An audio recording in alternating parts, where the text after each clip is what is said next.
So, iyon na nga guys. Nakikita nyo ba to guys? Graham's food vlog naman tayo guys.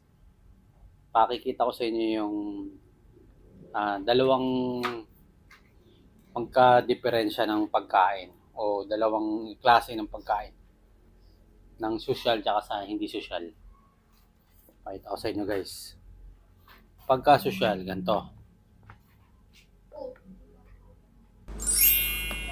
Wow!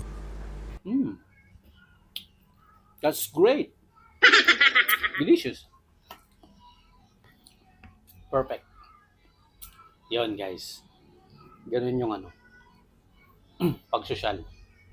Pagka naman hindi social, ganito guys. Wala na ba? Pingi, Graham's yun ah. Isa pa.